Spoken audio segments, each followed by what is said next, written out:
is exciting. Here we are in episode 2 of season 1 of Caregiver Tea Time. Season 1 is all about managing our emotions as a caregiver. In episode 1, I shared about emotional brain training, a program I learned in my career as a dietitian. With practice and support, EBT helped me grow as a person, and it helped me to have compassion and better communication with my husband, who is going through his cancer treatment and recovery. I participated in the EBT support groups, and I could witness how it was a life changer for many people. And if you want to learn more about it, check out episode 1.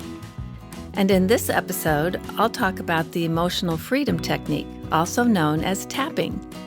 Like EBT, it has a lot of research behind it, and it's been shown to successfully address many emotional challenges.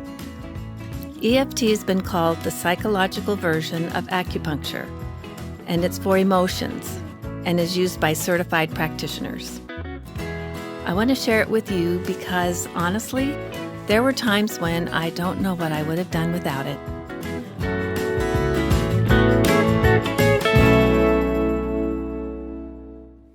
I explored using tapping when I was with my son, who needed treatment at a specialty center, and our insurance company sent us to New York City.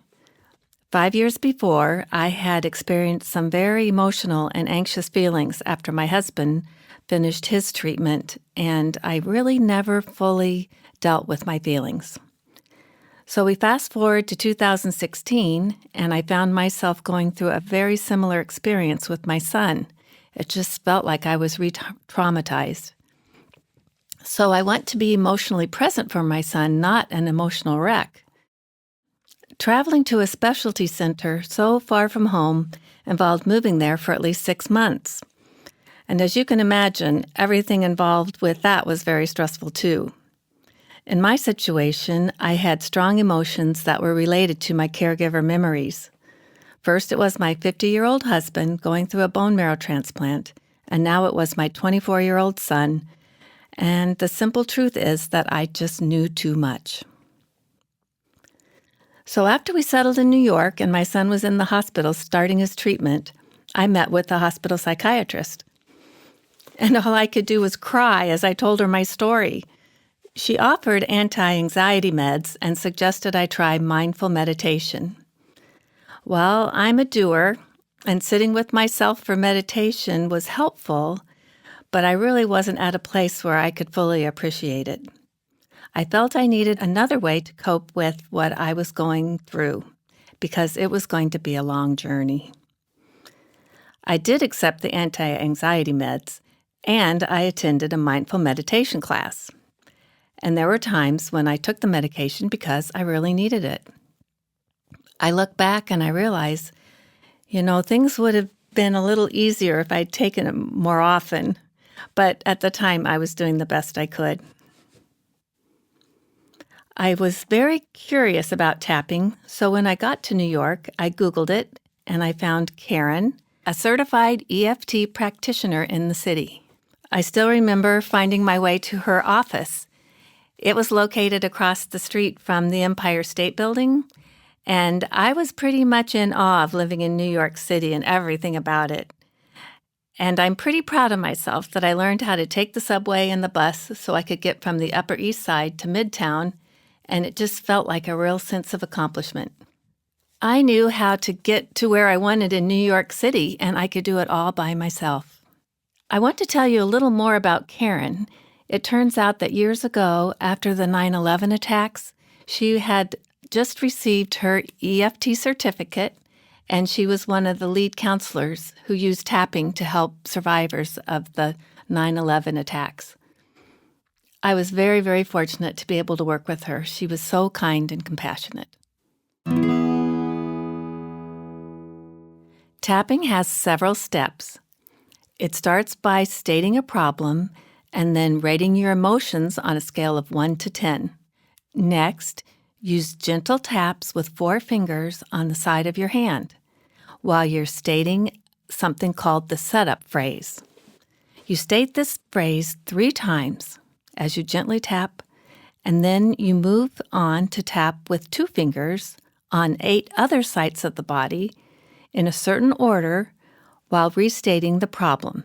The setup phrase states the problem and then ends with the words, "I deeply and completely accept myself." These words may seem silly at first, but you still need to say them. Karen told me you don't have to believe them, but try to say them anyway. If it still feels like something you can't do, then work your way up to it by saying something like, "I'm working towards deeply and completely accepting myself." While you don't have to believe it, it's still very important to feel that it's authentic. So I'll go through a tapping example now. Let's say you're stressed out about what happened at the doctor's appointment yesterday. So first, you rate your emotions on a scale of 1 to 10, and let's say you're a 5. Start by tapping on the side of your hand just below your little finger, and repeat the setup phrase 3 times. Even though I'm stressed out about that doctor's appointment, I deeply and completely accept myself. Even though I'm really stressed out about that doctor's appointment, I deeply and completely accept myself. Even though that doctor's appointment really stressed me out, I deeply and completely accept myself. Then, at each of the following points, you tap 7 to 10 times with the tips of 2 fingers while repeating just the reminder phrase, which restates the problem. So I'm going to go through that with you now. The next point is just to the side of the center of your forehead where your eyebrow begins. So we'll tap there with 2 fingers and say, "Oh, I'm stressed out about this doctor's appointment." Then go to the bony part at the side of your eye. "I'm so stressed out about this doctor's appointment." Then under your eye, on your cheekbone. "This doctor's appointment really stresses me out." Then under your nose, on your upper lip. "This doctor appointment is so stressful." And then under your bottom lip, just above your chin. "I'm still stressed about this doctor's appointment." Next, tap on your collarbone, and you can choose to tap on one side or the other or both, and repeat that problem. "Oh, these doctor's appointments stress me out." Then 2 inches under your armpit, tap and say, "These doctor's appointments are so stressful." And then finally, on the top of your head, gently tap with your fingers in a random circle. And I like to pretend it feels like a gentle rain. And say, "These doctor's appointments are so stressful." Now, take a deep breath. And check in on your level of emotion and give it a number. The goal is to reduce the level of stress each time you go through the process, and it can be repeated as many times as you need until you get to the number 0, or you're open to the possibility of just letting this go for now and working on it again later.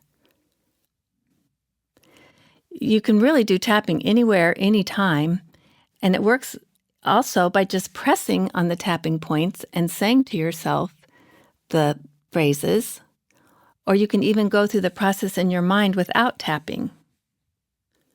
But I believe you'll have the most success when you work with a trained practitioner.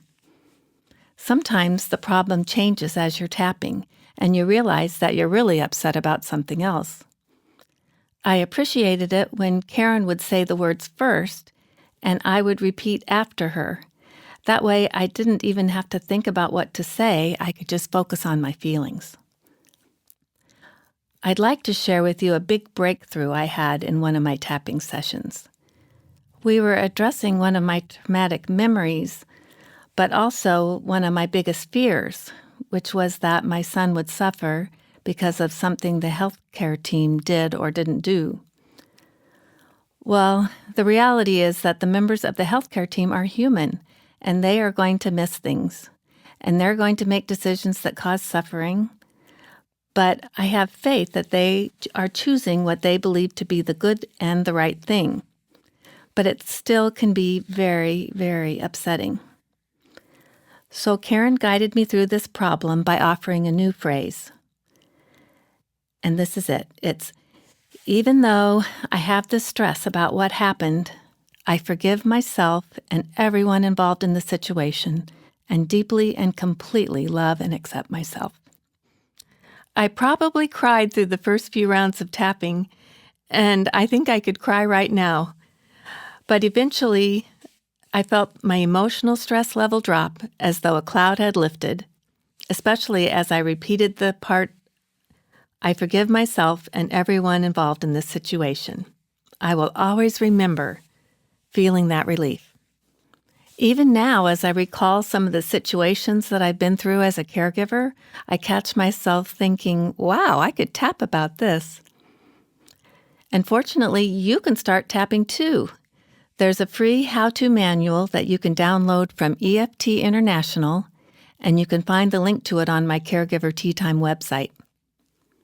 There are also tapping videos on YouTube, and you'll find that some of them use slightly different variations of the words, but it's the same concept, and it has helped many people. So I hope you will try it, and now you'll have it when you need it the most.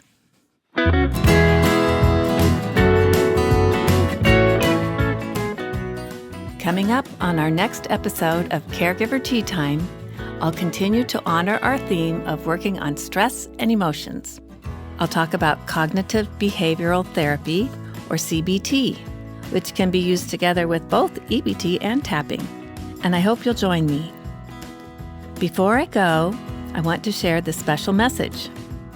Please remember, you are totally worthy of being deeply and completely loved and accepted.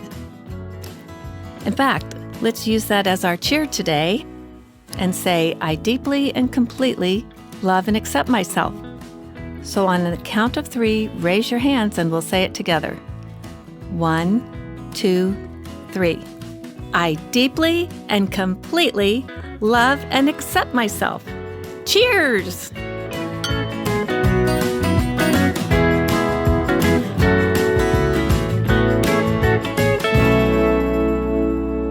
Nothing but the good things, nothing but the good things in this world, living in my heart. Nothing but the good things, nothing but the good things in this world, living in my heart. Living in my heart. Living in my heart. Caregiver Tea Time was recorded at the Coop Studio, Irvington, New York. Engineered by Sammy Wags and produced by Bianca Grooves.